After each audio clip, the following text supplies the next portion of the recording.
The modus operandi of Israel's authorities goes like this. Your forces commit a terrible crime for which there is ample, overwhelming evidence. Your spokespeople and outriders then take to social media and the airwaves to deny what's happened, to lie, to deflect, to muddy the waters, to cast doubt. And then you hope that you've caused enough confusion that by the time the outrage has died down, that enough people are left baffled, confused, unsure, and that other than your diehard opponents, everyone stops scrutinising you for what you've actually done. That's combined with the approach of writing out each atrocity you commit, knowing you have impunity, that Western states will keep arming and supporting you, using their diplomatic muscle in your aid, and Western media outlets will keep whitewashing and ignoring your crimes, ensuring the horrors you commit are normalised. Remember early on in this horror show when Al-Shifa Hospital was bombed and there was a non-stop controversy about who bombed it? Was it Israel or was it a misfired Islamic Jihad rocket? The basis of the controversy was that it was understood that attacking hospitals represents a grave war crime. That's why Israel was so keen to deny responsibility. So what happened after that? Israel attacked every single hospital and health facility in Gaza, all 36 of them, rendering most of them inoperable, slaughtering doctors, nurses, patients, and it all just became normalised. There was no need for any controversy about whether a misfired rocket was involved in all of these horrors. Which brings me on to the so-called Flower Massacre. What a phrase to have to utter. Flower Massacre. A massacre of desperate Palestinians queuing for flour as they and their families starve, as famine stalks the land.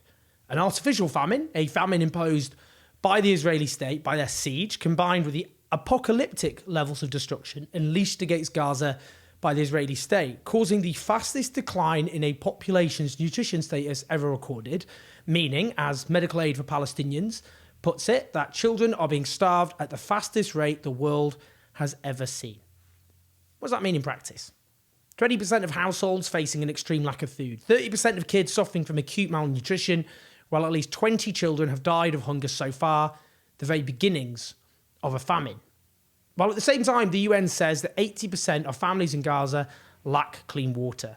That's the context for what happened last week on the 29th of February, when more than 110 Palestinians were killed and hundreds wounded. After over a month of Israel preventing any aid reaching northern Gaza, a convoy arrived where starving Palestinians had gathered nearby the sea.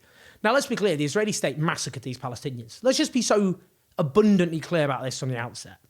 Now, I accurately summed up Al Jazeera's article on this massacre. I tweeted out, the Israeli army just massacred over 100 Palestinians as they tried to get flour for their families. Israeli tanks then ran over the dead and injured bodies. The Israeli state is committing these atrocities knowing it can get away with anything. That is indeed how Al Jazeera correctly reported this massacre. Then Elon Levy, the shameless official spokesperson for the Israeli government, a propagandist whose job it is to defend a murderous onslaught against Gaza, defined by multiple war crimes, quote-tweeted that with blood libel. Those poor people were killed when they were crushed in a stampede and in some cases run over by the Gazan truck drivers as they tried to get out. But go ahead, blame Israel. Blood libel. Let's just take that on, shall we? What blood libel refers to is one of the forms anti-Semitism, a great evil, has taken through the ages. Back in the Middle Ages, Jews were falsely accused of ritualised murders, particularly of children. To be clear, these blood libels, as the term suggests, were false. Just wasn't true. These Jews were not going around killing children in ritualised murders. It was a lie which was used to justify the horrors inflicted against Jewish people. What the likes of Elon Levy is doing here is deliberately conflating the state of Israel with Jewish people, including ordinary Jewish people, something you should not do. Unbelievably irresponsible, not least when the state of Israel is very clearly committing horrendous war crimes.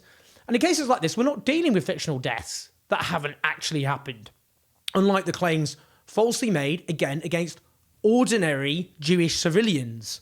Not a military superpower and an armed state engaged in the objective mass destruction of Gaza, which entails colossal numbers of deaths. No one disputes that mass death is taking place. Now, this attempt to strip anti-Semitism of its meaning is so irresponsible, given anti-Semitism is real and growing and needs to be confronted. He's an idiot. Now, by the way, what kind of win does this man think he's got by using a defence of, we starved the Palestinian population of northern Gaza so much that, given some are wasting away whilst eating animal feed in order to survive, the first appearance of food for weeks triggers a desperate stampede. Horrific on its own terms, but not actually true in terms of how they died. Now, what's also striking is Elon Levy originally posted, then deleted. Let's set the record straight. IDF soldiers did not shoot at the convoy. IDF soldiers did not shoot at people looting the trucks. IDF forces used fire when masses ran towards them in a way that threatened their lives. They were there in the first place to secure the convoy. So originally he admits Israeli soldiers did shoot. Blood libel, anyone? With the preposterous suggestion that unarmed, starving Palestinians posed a threat to armed Israeli soldiers. Now, analysis by BBC Verify, the fact-checkers of the corporation, found that the video released by the IDF is edited into 4 sections, so not one single sequence. So the IDF did not release the complete footage. They released 4 separate clips, and I have to say, what they did intentionally is introduce it in a way that made the Palestinians, desperate, starving Palestinians, look like ants. The way it was edited was completely unnecessary. Now, in other words, what they did is they edited it in a way that it does not show what actually happened. That would just need one sequence. They then, BBC Verify, also examined exclusive Al Jazeera footage, which showed clearly volleys of gunfire as people scrambled over lorries. They quote a journalist, Mahmoud Awadeh, who says Israelis purposefully fired at the men. They were trying to get near the trucks that had the flour. They were fired directly and prevented people to come near those killed. They then quote Dr. Mohammed Salah, interim hospital manager at Al-Auda Hospital, where many of the dead and injured were taken, who says that the hospital received around 176 injured people.